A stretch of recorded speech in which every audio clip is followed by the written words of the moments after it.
Hello, welcome back to Kim Reads as we continue the story of my life. Chapter 16, Cambridge. I entered the Cambridge School for Young Ladies in October 1896 to prepare for Radcliffe. When I was small, I visited Wellesley, surprising my friends by announcing, "Someday I shall go to college, and I shall attend Harvard." Upon being questioned why I wouldn't attend Wellesley, my reply had been that there were only girls there. The desire to attend college was rooted deep in my mind, and after leaving New York, it became a purposeful thought. But the plan was to go to Cambridge, as it was the nearest I could get to Harvard. The plan for Cambridge School was to get Miss Sullivan to attend classes with me and interpret the instructions. But my teachers had only taught normal pupils before this, and I could only converse with them after reading their lips. In the first year, I was studying English literature, English history, Latin, German, arithmetic, Latin composition, and occasional themes. I had never undertaken a course of study before this with the intent of preparing for college. But thanks to the Miss Sullivan, my English was perfect, and it was soon clear to my teachers that I needed no special instruction apart from the critical study of the books prescribed by the college. I had received a good start in French, as well as 6 months of coaching in Latin, but German was the language I was most familiar with. Despite being blessed with these advantages, serious hurdles to my progress existed. It was possible for Miss Sullivan to spell out in my hand what my books needed me to learn, and it was difficult to have textbooks embossed so quickly to prove my cause. My friends in London and Philadelphia were eager to have the work done for me quickly, though. I had to copy my Latin in Braille for some time, so I was able to recite with other girls. Soon my teachers became familiar with my imperfections of speech, and I could answer easily my questions and correct my mistakes easily. True, I was able to take notes in class or write exercises, but I wrote all my compositions and translations on my typewriter after I reached home. Every day, Miss Sullivan accompanied me to class, and I patiently spelled out in my hand whatever teacher said. During my study hours, she looked for new words for me to learn. She read and reread the books unavailable with me in raised print. The arduousness of her work was difficult to fathom.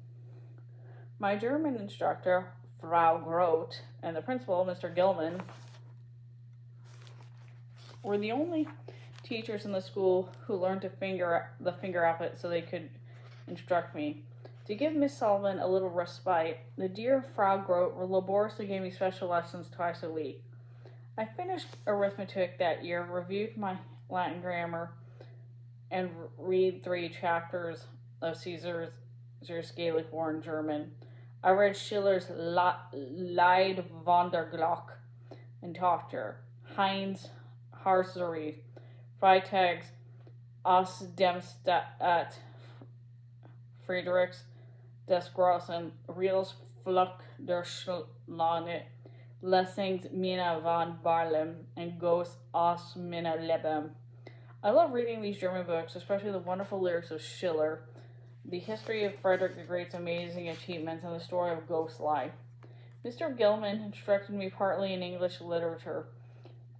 Read together, As You Like It, Burke's speech on councilization with America, Macaulay's Life of Samuel Johnson. Mr. Gilman's profound knowledge of history and literature, coupled with his clever explanations, made my learning easier, simpler, and happier. It was so much better than taking notes in classes. Burke's speech taught me more about a political subject than any other book that I had read. I wondered as I read how King George and his ministers could have ignored his prophecy about their humiliation in our victory. As I admired Burke's mastery and eloquence, I thought how tragic it was that such gems of truth had been a victim of ignorance and corruption. Macaulay's Life of Samuel Johnson was interesting in a different way. My heart wept for the lonely man who was always kind despite suffering so much. He always helped the poor and the needy. I rejoiced at all his victories and shut my eyes to his faults. But despite Macaulay's brilliance and his skill to make the commonplace appear fresh and scenic, his positivity bored me at times. At Cambridge, I enjoyed the companionship of my girls my own age for the first time in my life. I lived in a pleasant house connected to the school with many others. I joined them in many games, including Blind Man's Bluff and Frolics in the Snow. We took long walks together and discussed our studies. A few girls learned how to speak to me as well.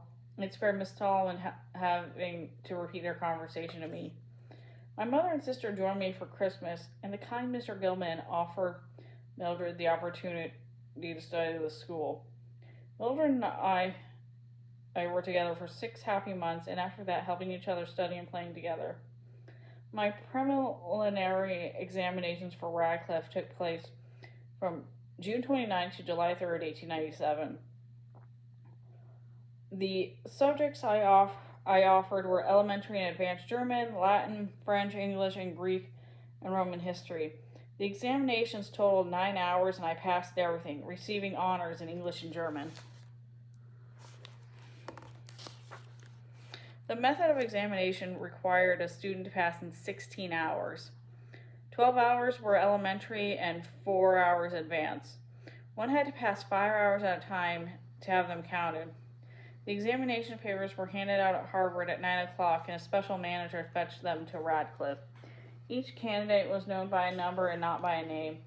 I was number 233, but as I had used a typewriter, my identity could not be hidden. So it was decided I should take my examinations in a room all by myself, as the noise of a typewriter could disturb the other girls. Mr. Gilman read all the papers to me using the manual alphabet, and a guard at the door preventing interruption. Although it was difficult, I must confess that I haven't had this kind of advantage in any other examination after that. At Radcliffe, no one could read the papers to me after they were written, and I had no chance to correct the errors unless I had finished after the stipulation time. So I corrected only the mistakes I remembered making in the few minutes that were left me after I had finished. There were 2 reasons why I passed with higher credit in the preliminaries and in the finals.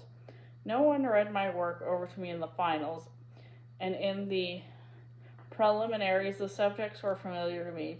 Mr. Gilman had also sent a certificate with my written work to the examiners, testifying that candidate number 233 had written the papers herself.